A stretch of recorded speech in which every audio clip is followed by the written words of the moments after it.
পড়াশোনা এটুকুই, পড়াশোনা শেষ। বাট কথাগুলো খুব ইম্পর্টেন্ট এখন যেগুলো শেয়ার করবো,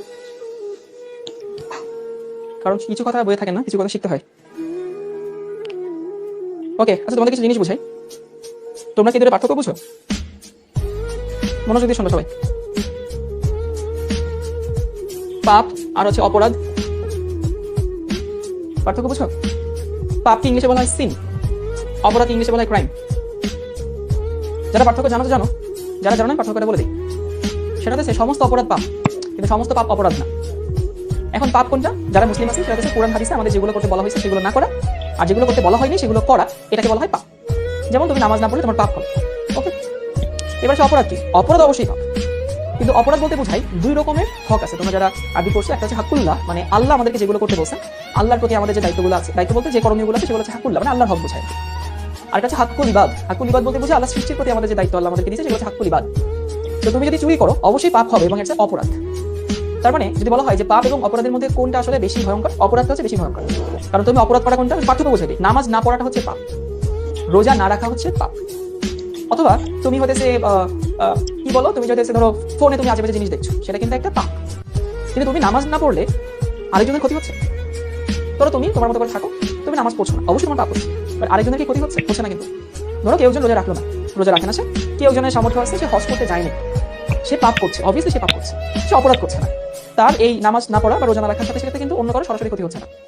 এবং পাপের একটা ব্যাপার হচ্ছে এরকম, আল্লাহর একটা নাম হচ্ছে রহমানির রহিম, মানে সে অসীম দয়ালু। সো কেউ যত বড়ই পাপ করুক না কেন, সে যদি একেবারে খাস মনে তওবা করে আল্লাহর কাছে যে আমি অনুতপ্ত এবং ভবিষ্যতে আমি এরকম কিছু করবো না, দেয়ার যে হাই চান্স আল্লাহ তাকে ক্ষমা করে দেবে। সো পাপকে কিন্তু আল্লাহ ক্ষমা করে। অপরাধ কি আল্লাহ ক্ষমা করবে? আল্লাহ সেটা বলছেন। তুমি কারো হক নষ্ট করলে সেই ক্ষমা কি আল্লাহ করে? কি মনে হয়? তুমি কারো হক নষ্ট করছো, তুমি কারো মনে মিশামিশি কষ্ট দিচ্ছ, সেই ক্ষমা কি আল্লাহ করবে? আল্লাহকে বলছেন? আল্লাহ কিন্তু বলেনি। আল্লাহ বলছে সেই ক্ষমা ওর কাছ থেকে তোমার চেয়ে নিতে হবে, এই ক্ষমা করার দায়িত্ব আমি না। তুমি কারো জিনিস চুরি করছো, তুমি কারো হক নষ্ট করছো, তুমি কারো শারীরিক আঘাত করছো, কাউকে কথা দিয়ে আঘাত করছো, সেটা কিন্তু আল্লাহ ক্ষমা করবে না। তো বুঝতে পারছো, অপরাধের ক্ষমা আল্লাহ করে না। আল্লাহ বলছে তার কাছ থেকে তোমাকে ক্ষমা চেয়ে নিতে হবে। হ্যাঁ, পাপের ক্ষমা আমি করতে পারি। তো কথা হচ্ছে মেইনলি কোনটা? সেটা হচ্ছে যে একজন বলছে আল্লাহ শিরকের গুনাহ কখনো মাফ করবে না, করবে কি করবে না সেটা আল্লাহ ভালো জানেন, ভাই এভাবে বলো না, তুমি জানো না করবে কি করবে না আর কি। অপরাধের ক্ষমা আল্লাহ করবে না, আল্লাহ বলে দিচ্ছে। এবার আসে হইতেছে যে আমরা আমাদের সমাজে অনেক সময় না জেনে না বুঝে এরকম অপরাধ করি। এটা কেন বলছি? কিছুদিন আগে সুবর্ণ নামে একটা মেয়েকে নিয়ে খুব ইস্যু হচ্ছে। ধরো মেয়েটা কোনো একটা পার্টিকুলার ক্লাসে পড়ে, তারপরে হতেছে সে ধরো কিছু একটা করছে, মেয়েটার বয়স বলা হচ্ছে 11-12 বছর, তোমরা ওদের থেকে বয়স অনেক বড় হতো। কারণ আমরা সমানে সমানে ফেসবুকে ওকে বকাঝকা করছি, বন্ধু বান্ধবের কাছে হতেছে তাকে নিয়ে গিবত করছি, তাই না? করছি তো, তোমরা অনেকে করছো। ওই মেয়েটা গিবত করছে, এখন ওই মেয়েটা পালাই গেছে ধরো, বা সেই মেয়েটা ধরো প্রেম করে বা অনেক অনেক কিছু করে, সেই মেয়েটা পাপ করছে। সেই মেয়েটা যদি বড় হয়ে বুঝবান হয়ে আল্লাহর কাছে তওবা করে ক্ষমা চায়, আল্লাহ তাকে ক্ষমা করে দিতে পারে। এবং সেই মেয়েটার পরিস্থিতি চিন্তা করো, ওর বাবা হচ্ছে বাইরে কাজ করে, ওর আম্মা কিন্তু ক্যান্সারের পেশেন্ট। তাহলে আমার বাসায় যদি একজন ক্যান্সারের পেশেন্ট থাকে, আমার বাবা আমার দিকে খেয়াল রাখবে? আমার মা তো খেয়াল আমার দিকে রাখতেই পারবে না, অবশ্যই স্বাভাবিক, কারণ সে নিজেই তো ভাই, যদি কারো বাসায় ক্যান্সারের পেশেন্ট থেকে থাকে তাহলে সেটা যেন আমার বাসায় আছে আমি জানি। মানে আমার আম্মুর, আমি যখন অনার্স ফার্স্ট ইয়ারে তখন আমার আম্মুর ক্যান্সার হয়েছিল, আমার আম্মু এখন আলহামদুলিল্লাহ সুস্থ। আমি জানি যে কি পরিমাণ এখানে মেন্টাল প্রেশার যায়। তো ফ্যাক্ট হচ্ছে যে ওর আম্মা ক্যান্সারের পেশেন্ট, ওর বাবা বাইরে রুটি রুজির জন্য যায়। এখন ওর বাবা কার খবর রাখবে? ওর আম্মার খবর রাখবে নাকি ওর খবর রাখবে? বুঝো কিন্তু ব্যাপারটা। সো ওর ওই যে অনেকে বলতেছে যে ফ্যামিলি তাকে সাপোর্ট দেয়নি, ফ্যামিলি তাকে হইতেছে গাইডলাইন দেয় না। ফ্যামিলিতে গাইডলাইন দেওয়ার মতো পরিস্থিতি আছে নাই তো? ওর ফ্যামিলি তো তোমার আমার ফ্যামিলি মতো না, তাই না? তোমার আমার ফ্যামিলি খুবই সুস্থ সবল সাধারণ ফ্যামিলি, আমাদের সবকিছু ঠিকঠাক আছে। ওর ফ্যামিলিতে ছিল না, তো বকে যাবে, ও বকে যাবে না, তো কে বকে যাবে? এরপরে সেই বয়সটা ভুল করার বয়স, এই বয়সটা ভুল হতেই পারে। তো সে একটু ভুল করছে, ভুল করছে, অপরাধ করছে, যাই করছে, তোমার তো কোনো ক্ষতি করেনি, তাই না? তো তুমি ফেসবুকে গিয়ে তাকে যা তা লিখলা, তোমার মনে যা তা গালি আসলে লিখলা, ও যেটা করলো সেটা পাপ করলো। ধরো ও ছেলের সাথে অনেক অনেক করছে, অনেক কিছু করছে, সম্পর্ক করছে, করছে তো করছে, ওর গুনাহ হয়েছে। তো ও শাস্তি পেলেও পাবে। আল্লাহ যদি চান তাহলে ওরা ক্ষমা করেও দিতে পারে, দিতেও পারেন, তুমি জানো না, কিন্তু দিতেও পারে, তুমি কিন্তু জানো না। তো কথা হচ্ছে তুমি অনলাইনে গিয়ে ওকে নিয়ে ট্রল করে, বা ওর মতো, আমি বলতেছি সামনে এরকম ঘটনা তো ঘটবেই। তো তুমি অনলাইনে ওকে গিয়ে ট্রল করছো, যা তা গালিগালাজ করছো, যা মুখে আসে না আসে সেগুলো নিয়ে বলছো, তাহলে কি তোমার কোনো উপকার হচ্ছে না? তুমি বরং ক্রাইম করছো। এবং এটা বলা হয় কেউ যদি আরেকজনের নামে গিবত করে, আরেকজনের নামে বাজে কথা বলে, সে যদি মনে কষ্ট পায়, সে ক্ষমা না করলে আল্লাহ তোমাকে ক্ষমা করবে না। বোঝার চেষ্টা করো জিনিসটা। তোমার যদি ভালো না লাগে ইগনোর করো, তোমার যদি ভালো না লাগে এড়াই চলো, বা তাকে তো এইসব অনলাইন সোশ্যাল মিডিয়া ট্রায়ালের না দরকার নেই। এরপরে আসি, সেটা হচ্ছে যে আমরা আমাদের মধ্যে একটা প্রবণতা আছে, আমরা সবসময় ঘৃণা দিয়ে সবকিছু শাস্তি দিয়ে, ঘৃণা দিয়ে আমরা সবকিছু সমাধান করার চেষ্টা করি। না ভাই, তোমাদের মতো অনেক মানুষজন আমাকে টেক্সট করে, ভাইয়া এটা করছি, ওটা করছি, সেটা করছি। আমাকে অনেকেই টেক্সট করে, ভাইয়া এই ভুলটা করছি, ওই ভুলটা করছি। এখন আমাকে টেক্সট করার সাথে সাথে বলে এই শালা তুই কেন এই ভুলটা করছিস, তোর মাথায় কি বুদ্ধি শুদ্ধি না? আমি তো এইভাবে শুরু করলাম। ও কি জীবনেও সংশোধন হবে? ও কি সংশোধন হওয়া পসিবল? ও আমার একটা ভুল করে এসে আমার কাছে বলতেছে ভাই আমি একটা ভুল, আমাকে তোমাদের মতো অনেকেই এরকম টেক্সট করে, অনেকে না বুঝে প্রেম করে ফেলছে, প্রেম করে ছাকা খেয়েছে, এই কিছু সেই কিছু, অনেক অনেক গুরুত্বপূর্ণ লেভেলে গিয়ে তারপর আমাকে কিছু বলে।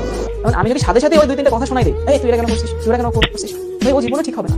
তো ভালোবাসা দিয়ে যেটা হয়, হাজার ঘৃণা দিয়ে সেটা হয় না। তো তোমরা এখনো ছোট, তোমাদেরকে বলতেছি এসব ঘৃণা ছড়াছড়ি করবে না।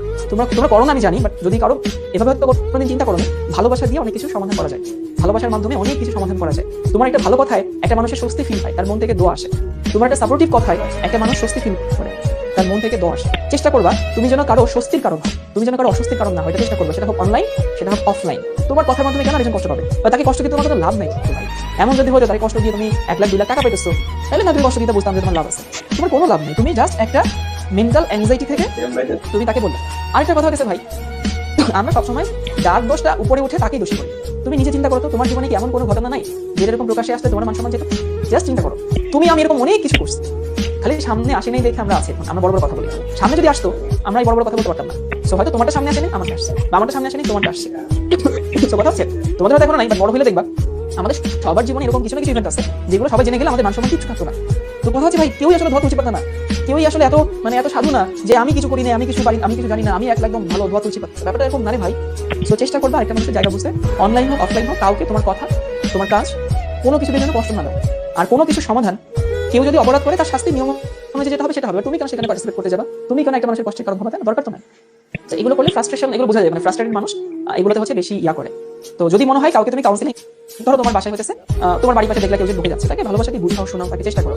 তাকে মারলে কোনোদিন সে ভালো হবে না, বরং আগে তোমাকে জানাই, এখন তোমাকে জানাবে না। বুঝতেছো? তুমি যদি হচ্ছে তাকে কড়া কথা বলে বেশি কথা শোনায় দাও, ভয় দেখাও, সে ভাই ভয় দেখালে মানুষ কাজ করে। আমাদের সমাজে ভয়ের অভাব নেই, তারপরে আমরা অপরাধ করছি। সো ভালোবাসা দিয়ে জিনিসপত্রগুলো জয় করা যায়। ঘৃণা দিয়ে ভাই, যে কথা আছে না যে হেট্রেট স্প্রেডস হেট্রেট, ঘৃণা বাড়ায়, ঘৃণা ছড়ায়, ঘৃণা দিয়ে কোনো কিছু হয় না। ওকে, আজকে আমরা এই পর্যন্ত করলাম। আগামী ক্লাস হচ্ছে আমরা এখানকার নামকরণটা হইতেছে শেষ করবো ইনশাআল্লাহ।